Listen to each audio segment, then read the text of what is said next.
divide dengan porsi yang sama seperti ini, kita bagi secara rata, atau dengan cara tree partition berarti pakai decision tree, gitu ya, atau dengan scatter, atau random saja sesuai dengan keinginan operator. Ya, begitulah kira-kiranya.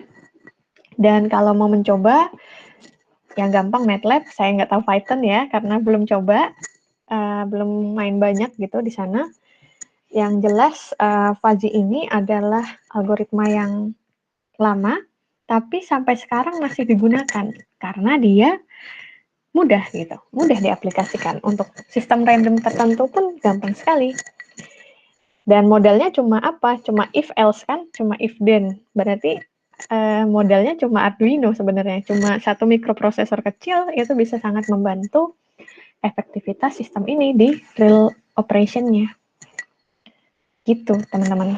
Gimana? Dari sini ada pertanyaan? Silahkan. Ada yang ingin didiskusikan? Silahkan.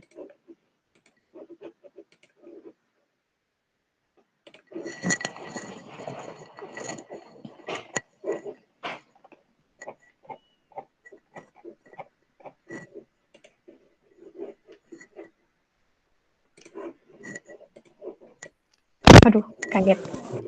Ya? Silahkan. Oh, ini yang KP ya? Andika ya? Oh ya, Bu. Gimana? Magang, Bu, magang. Oh iya, sorry. Jadi, Bu, saya ingin bertanya, Bu, tadi ke pertanyaannya saya mau menjelaskan dulu terkait dengan Faji tadi. Kalau misalkan di sini ada permisalan bahwa ada suatu case tadi yang ada contoh dari suhu dan cahaya. Suhu dibagi tiga, suhu panas, sedang, dan dingin. Kemudian ada cahaya, terang, sedang, dan gelap. Nah, kalau tadi dimasukkan ke dalam fasi tadi yang yang kedua tadi itu tentang Sugeno ya, tentang Sugeno. Ya, kalau misalkan suhu panas lebih besar daripada mungkin ada nilainya berapa, kemudian cahayanya terang itu lebih besar dari sekian-sekian, motor dapat bekerja. Itu kalau dalam tradisi Fazi mungkin bisa seperti itu ya, Bu. Kalau misalkan peramalan, apakah bisa pakai Fazi, Bu? Dengan datanya cuma satu gitu, Bu. Contohnya, kayak cuma satu data. Kalau yang tadi kan ada dua data, ada suhu dan panas, ada suhu dan cahaya, bisa dapat outputnya. Nah, kalau peramalan bagaimana, Bu, kalau Fazi? Iya, paham. Terima kasih ya, menarik sekali ini pertanyaannya. Menurut saya, kalau peramalan, kita sangat bergantung sama yang namanya historical data yang kita punya. Gitu. Coba, kalau peramalannya ini kira-kira meramal apa nih? Biar kita bisa membayangkan gitu. Contohnya ini, Bu, produksi listrik, Bu. Produksi listrik atau beban listrik, Mas. Terus inputnya apa? Inputnya pasti data KWH. Ya, produksi listrik pasti tentunya. Dari historical data, jadi mungkin dari sekian tahun. Kalau gini ya, output sama input bisa jadi sama, bisa jadi beda kan. Tapi kalau untuk Fazi, masuk inputnya juga historical data produksi daya. Mungkin kalau menurut saya ya, kalau kita cuma punya historical data produksi daya gitu, terus kita mau prediksi daya gitu ya, ini kayaknya masih nggak bisa. Karena apa? Coba inputnya gimana? Mungkin kalau inputnya adalah hari, tanggal, tapi outputnya atau jam gitu ya, atau jadi entah hari atau tanggal atau jam, dayanya sekian. Paham? Nah, kalau itu mungkin bisa masih pakai Fazi. Yang penting kita punya historical datanya dulu. Misalnya historical data power generation tadi dengan tanggalnya saja, gitu. Paham ya? Nah, nanti Oh, si tanggal inilah yang dikasih label, dikasih klasifikasi. Mungkin kan kalau kita ngamati, oh tanggal-tanggal 1 apa tanggal 2 itu ternyata produksi dayanya besar. Ternyata tanggal-tanggal akhir bulan produksi dayanya kecil, misalnya seperti itu. Nah, dari situ baru kita bisa buat membership function, satu saja tidak apa-apa. Tapi nanti kita pakainya yang bukan min max, tapi pakai yang negasi itu. Paham ya? oh ya Nah, paham, Bu. dari situ sebenarnya bisa sih diformulasikan. Jadi gitu. Tergantung kita melihat celah tadi. Kalau mau output sekian itu trennya ini bisa diamati dari apa ya? Kalau banyak input tentu lebih baik ya. Berarti lebih detail nanti kan. Tapi kalau ternyata cuma satu, apa ya pengaruhnya? Apa yang mempengaruhi ini? Tapi saya rasa input dan output akan berbeda gitu besarannya, bukan dari kayak mau generation mengamati power generation, inputnya juga power generation, itu nggak bisa kalau pakai fuzzy, setahu saya. Yang bisa pakai neural network kalau yang kayak gitu. Oh iya, Bu. Ya, kalau neural network berarti ada data latihnya sama data target yang dimasukkan ya, Bu ya? Yes, benar. Menjawab? Iya, Bu. Oke. Silakan, ada yang lain? Seru ya sebenarnya mainan kecerdasan buatan ini. Kita bebas berekspresi sebenarnya. Silakan, Aul. Oh ya, siapa? Ya, lanjut. Ya, enggak, saya yang tadi, Bu, lanjut. Kalau Ha-ha. yang misalkan tadi pakai neural network, berarti cara menentukan targetnya tuh bagaimana ya, Bu, targetnya? Kalau data Kamu pun, latih kan oke. berdasarkan persamaan gitu. Kalau targetnya bagaimana? Kalau data target sebenarnya bisa jadi kamu punya historical data dulu kan, 1 sampai 100 data misalnya. Kamu langsung bagi 30% buat training, 30% setelahnya misalnya buat testing, sisanya buat target gitu. Oh, gitu. Berarti maksudnya yang 30% itu rata-ratanya saja ya, Bu? Dirata-ratakan. Di rata-ratakannya gimana ya maksudnya? Contoh ada 10. Tuh, ada tiga yang ke belakang diambil buat dijadikan satu atau jadikan tiga aja atau jadikan rata-rata dari tiga itu. Jangan jadikan rata-rata, jadikan 3 aja. Oh iya ya. Gitu. Pokoknya data terakhir lah itu jadi buat testing sebenarnya. Kayak buat target itu tadi. Yang penting data kan di training ataupun di testing juga punya data target kan yang mau dituju kan, biar tahu model kita bagus apa enggak. Jangan misalnya testingnya pakai data A. Trainingnya pakai data A. Data A ini jangan dipakai buat testing lagi gitu. Ya pasti bagus hasilnya gitu. Kayak ngerjain tugas open book itu namanya. Paham ya? Ya baik, Bu. Oke, gitu aja. Silahkan. Ada lagi? Aulia, Rahman, ini open mic. Mau tanya kah? Mau komentar? Silahkan. Masih ada waktu.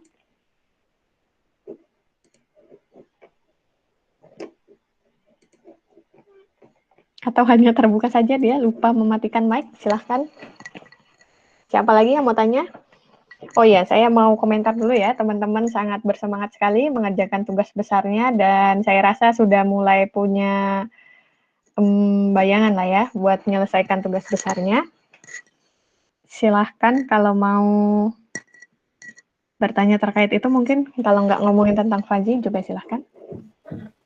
Permisi, Bu. Ya, Ya, siapa ini? Saya Kresna, Bu. Jadi kalau yang saya lihat, apakah Fuzzy Logic itu memang tidak memiliki search space-nya, Bu?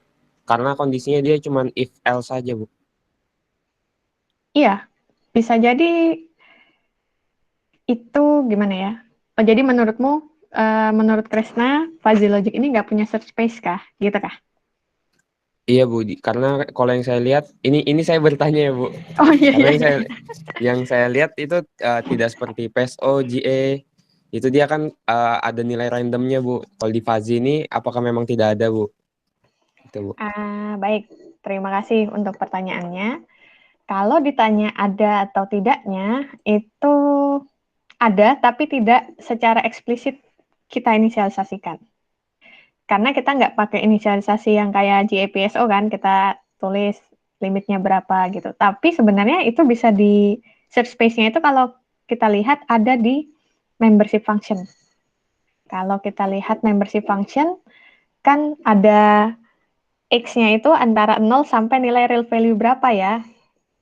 Paham nggak? Sebenarnya itu adalah search space-nya. Jadi nanti jawabannya bisa jadi dari harus berada pada range membership function kita. Gitu Kresna sebenarnya. Bisa dipahami kah? Berarti kalau di fuzzy ini limitnya dia pasti 0 sampai 1 kan Bu, karena datanya digital ya Bu? 0 sampai 1 itu adalah anunya, apa? Datanya digital ya. Bukan, 0 sampai 1 kan hanya weight-nya. Tapi kalau untuk range search space yang nilai realnya itu ada di X-nya. Jadi bisa sampai berapapun sebenarnya. Tergantung kita menginisialisasikan membership function-nya itu. Gimana? Coba ya, sebentar. Bisa dipahami atau tidak? Oh ya, saya share screen dulu ya, berarti tunggu sebentar.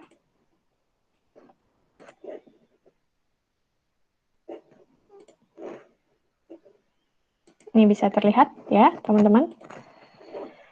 Jadi mengenai batasan search space itu ya ada di sini sebenarnya. Ya, di sini.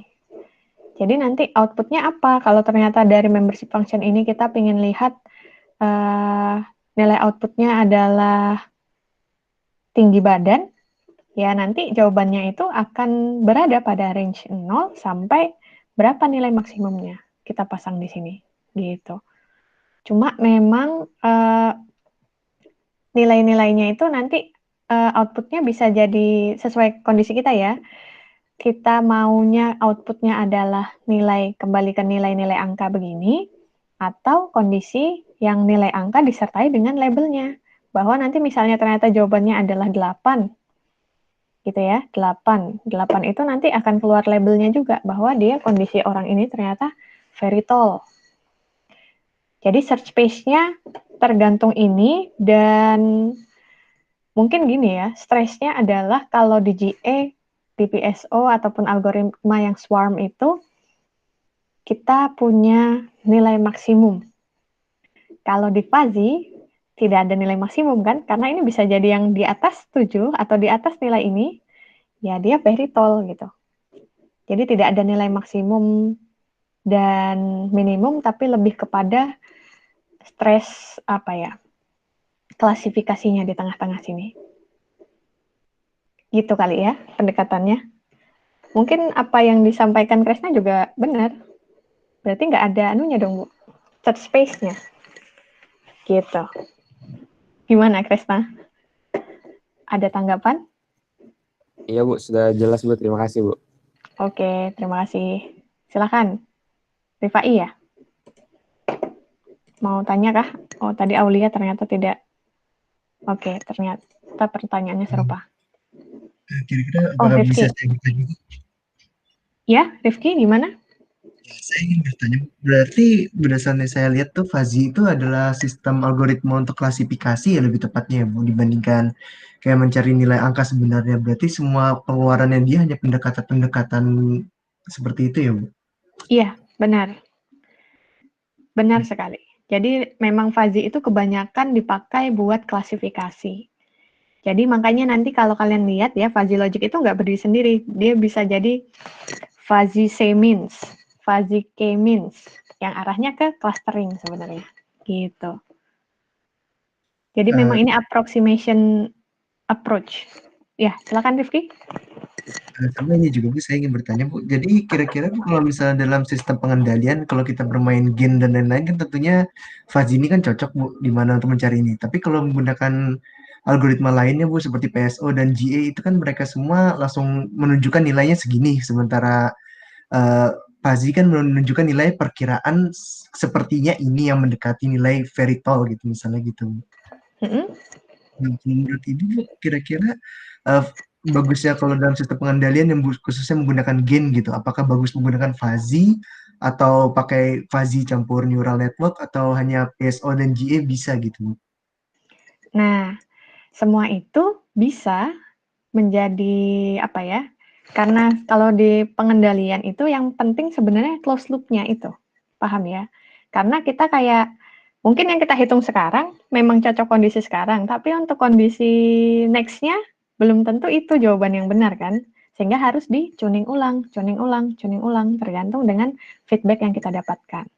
Jadi untuk mengenai bagusnya pakai PSO saja, pakai fuzzy yang di-tuning PSO atau apa gitu ya, atau fuzzy saja, nah itu tergantung tadi, tergantung dengan seberapa cepat respon sistem yang kita perlukan di sistem pengendalian itu. Dan semuanya bisa digunakan. Yang penting jangan open loop, tapi pakainya yang closed loop gitu. Menjawabkah, Rifki? Iya Bu, itu mendapat gambaran jadinya Bu mengenai sistem-sistem sana. Saya lihat juga fuzzy ini lebih ke closed loop ya Bu, dibandingkan yang lainnya. Kalau yang lainnya seperti PSO dan GA, kalau kita lihat kemarin kan dia open loop ya Bu, langsung mendapatkan nilai baru selesai. Betul. Ya, betul seperti itu. Jadi kalau saran saya kalau memang sistem pengendalian perlu yang namanya kecerdasan buatan, karena membutuhkan retuning, maka kita harus berikan inisialisasi waktu ya. Mungkin setelah 3 hari harus di retuning. Misalnya ya, kalau untuk forecasting. Atau setiap 5 menit harus di retuning. Seperti itu, kayak dibikin algoritma untuk closed loop-nya itu. Dan ini makanya ketika kecerdasan buatan ngomonginnya tentang waktu komputasi sebenarnya. Ya kan? Karena harus bisa didapatkan jawaban yang terbaik itu di dalam waktu yang akan kita feedbackkan ke respon sistem gitu loh. Kalau hitungnya aja lama pakai kecerdasan buatannya, ya telat dong jawaban optimalnya tadi buat respon sistem kita. Gitulah kira-kiranya teman-teman. Gimana? Ada lagi pertanyaan, tapi waktunya sudah 11.58 nih. Jadi kalau ada pertanyaan mungkin kita sambung minggu depan ya. Jadi bisa saya tutup ya teman-teman. Semoga apa yang saya sampaikan bisa dipahami, menambah wawasan untuk macam-macam kecerdasan buatan yang bisa kita gunakan untuk agar kita bisa menentukan decision yang tepat untuk sistem kita. Dan bagaimana kita memodelkannya itu kembali ke sistem yang sedang kita amati. Begitu ya. Jadi sekarang kalian sudah full equipped dengan yang namanya kecerdasan GA, AI yang GA, PSO, neural network, dan fuzzy logic. Nah, gimana kalian menggunakannya itu tergantung sistem Anda. Itu ya udah, semoga bermanfaat ya. Tetap sehat semua dan saya akhiri. Assalamualaikum warahmatullahi wabarakatuh dan selamat siang. Waalaikumsalam warahmatullahi wabarakatuh. Terima kasih Bu. Oke, sama-sama. Semangat ya teman-teman. Oke, saya leave. Ayo kita leave.